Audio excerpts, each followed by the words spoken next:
Hello everyone. This video would focus on how to write radical conjugates. Before we go farther, please feel free to check out the description box below for the link of the other series of topics related to radical expressions. We remember that the two binomials of the form square root of a plus square root of b and square root of a minus square root of b are called radical conjugates or conjugate radicals. Please notice that the first term, square root of a, on both are the same, and the second term are both square root of b. The only difference is that it's the sign that separates between them, or the sign between them. So the first one is a plus and the other one is a minus. Again, we call them as conjugate pairs. Now let's have some examples on how to write a conjugate of a given radical.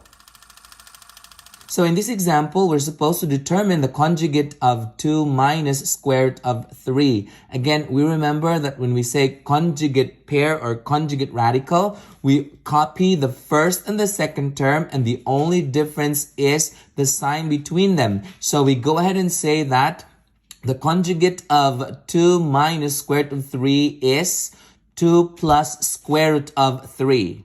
Now let's move on to the next example. At this time, I would encourage you to pause this video and try this problem out on your own. And when you're done, unpause it and check your answer. Okay, so we go over the problem here. Write the conjugate of square root of 5 plus 7 square root of 2. Again, we copy exactly this first term and the second term. The only difference between these two pairs would be the sign between them. So the conjugate for this is square root of 5 minus 7 square root of 2. Did you get the same answers as this? Good. Perfect. So what is so special about conjugate pairs then? Now let's look at the product of conjugate pairs. So in this part, we are supposed to determine the product of these two conjugate pairs. Now we remember that these are considered conjugate pairs because they both have the same values, the A and the B. So we also have the A and the B right there. But the only difference is that they differ in the sign in between them. So we go ahead and say that these two are conjugate pairs.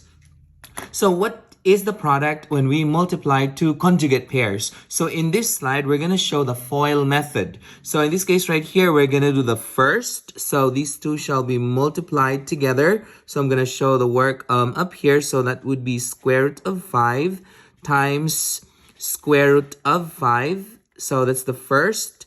Then we're going to plus the outer. So we're going to multiply the outer. So that would be square root of 5 and negative 3 square root of 2. So I'm going to write that up here. So square root of 5 times negative 3 square root of 2. Then we will do the inner. So that would be these two right here. So we're going to plus this. That's going to be 3 square root of 2. And it's going to partner up with square root of 5.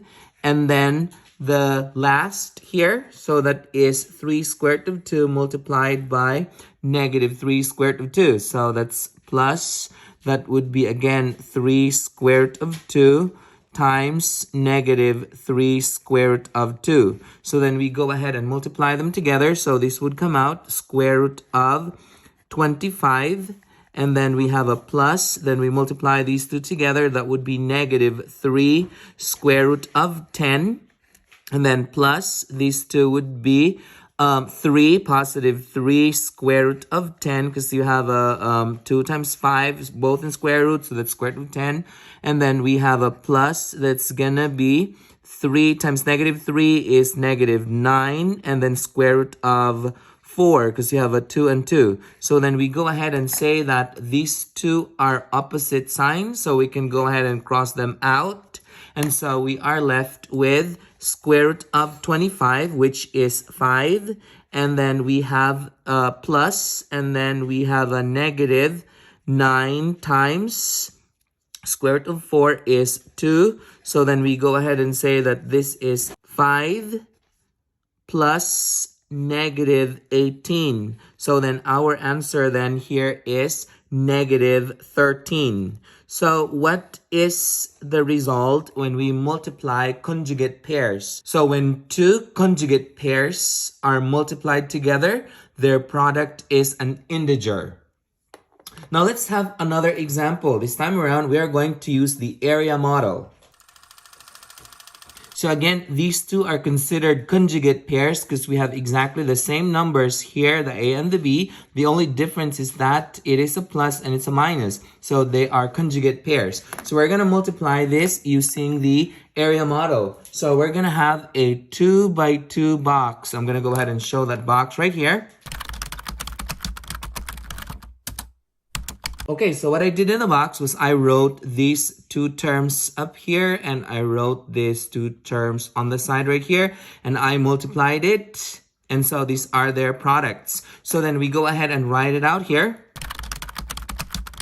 So what I did was I wrote everything out, and so we can go ahead and simplify this. Now notice that these two are exactly the same, but their signs are opposite. So we can go ahead and cross them out. Their sum is 0. So we are left with 49. That's going to be minus the square root of 9 is 3. So then we can go ahead and say that the product for these two conjugate pair would be 46. Again, notice that we see that the product between these two conjugate pair is an integer. So those are the two methods of determining the product of conjugate pairs. The first one is the FOIL method. The second one is the area model. Now for the third method, I would like you to look at this. We have this general equation of the product of conjugate pairs. Now, please notice that this is an example of a difference of squares. And so we can use this to solve for the product of conjugate pairs faster without having to do the area model and without having to do the FOIL method. Now, let's look at some examples. Okay, so we're going to apply the difference of square formula to this conjugate pairs that we have here. Again, these are conjugate pairs because we have exactly the same value. The only difference is that the sign between them. So again, these are conjugate pairs. So these two are conjugate pairs. So we go ahead and use the difference of square formula. So this is how it's going to work. We're going to write the A first. So that would be 3 square root of 7. So they're both of them have the same term, 3 square root of 7. We're going to square it, and then we're going to minus every time. And then we're going to square the second term, which is 4. And then we go ahead and square that. So this can be simplified as, so remember, this squared would be for both of them. So 3 squared is 9. So I put 9 right there.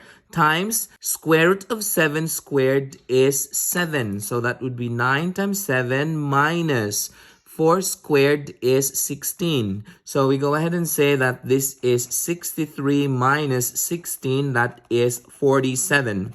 So I have shown you the third way of solving for the product between two conjugate pairs. The first one was the FOIL method. The second one was the area model. And the third one is using the difference of square formula. So this is the product between these two conjugate pairs. Now let's move on to the next example. At this time, I would encourage you to pause this video and try this problem out on your own. And when you're done, unpause it and check your answer. Okay, so we go over the problem here. Again, we're going to write the first term that is square root of 2 and we're going to square it. We always minus it. The second term would also be squared. 5 square root of 3 squared. So we're going to show the work here.